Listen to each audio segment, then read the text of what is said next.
अस्सलामुअलैकुम जी। Fundamental of physics Halliday Resnick Walker का 10th एडिशन है। Chapter 36 diffraction problem 51।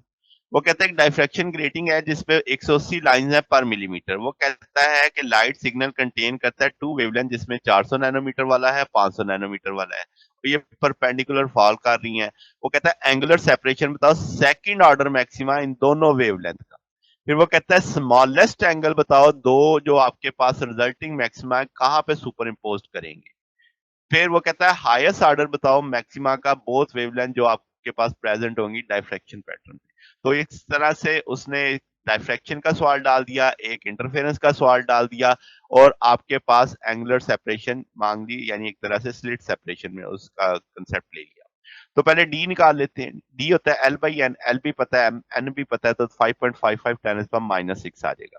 सबसे पहले एंगुलर सेपरेशन निकालते हैं। थीटा दोनों केसेस के लिए निकाल लेंगे, थीटा वन भी थीटा टू भी। एक वेवलेंथ 400 नैनोमीटर है, एक वेवलेंथ 500 नैनोमीटर है।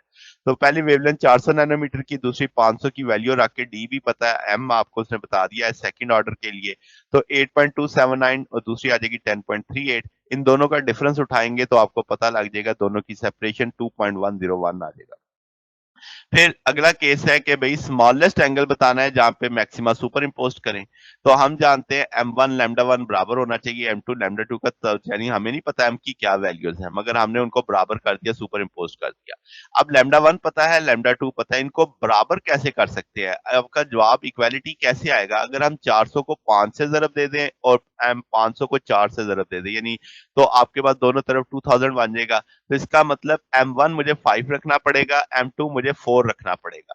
तो अब हम क्या कह सकते हैं, थीटा बराबर है sine inverse M lambda by D. तो साइन इनवर्स आपके पास हाईएस्ट ऑर्डर के लिए उसने कहा smallest angle resulting to maxima आपके पास जो इम्पोज हुए। तो अब आप एम की वैल्यू 5 रख के सॉल्व करेंगे तो वो कोई एक एंगल आ जाएगा आपका 21.12 डिग्री आ जाएगा। तो इस तरीके से आप इसे सॉल्व कर सकते हैं। जवाब दोनों सूरतों में सेम आएगा। आप इसमें 400 वाली 500 वाली रखेंगे तो 4 आएगा, ऊपर सेम जवाब बनेगा। तो चाहे ये वाला यूज कर ले चाहे ये वाला यूज कर ले, उसकी वेवलेंथ भी तो बदल जाएगी ना। तो एंगल यही आएगा 21.12 डिग्री। फिर क्या जनाब, सी केस में अब वो आपके पास डाइफ्रैक्शन पे चला जाता है, D sine theta is equal to M lambda. तो हमसे हाईएस्ट ऑर्डर मांग रहा है तो हम कहेंगे D sine theta by lambda. Highest order हमें पता है, डी पता है, वेवलेंथ पता है, तो 11.1। तो इसका मतलब आपके पास कोई भी वैल्यू एम की लैम्डा टू की वो ग्रेटर देन होगी किससे, एम ऑर्डर वन से कोई भी ज्यादा नहीं होगी, यानी हाईएस्ट ऑर्डर यही आएगा आपके पास। तो ये हमारे पास सोल्यूशन है। अगर आपको इसमें कोई बात पूछनी हो, डाउट हो, नीचे कमेंट्स में पूछ सकते हैं। वीडियो अच्छी लगी हो तो वीडियो को लाइक कीजिएगा, दोस्तों के साथ शेयर कीजिएगा, चैनल को सब्सक्राइब कर दीजिएगा। अब तक के लिए इतना ही, बाकी इंशाल्लाह नेक्स्ट देखेंगे। ओके, अल्लाह हाफिज।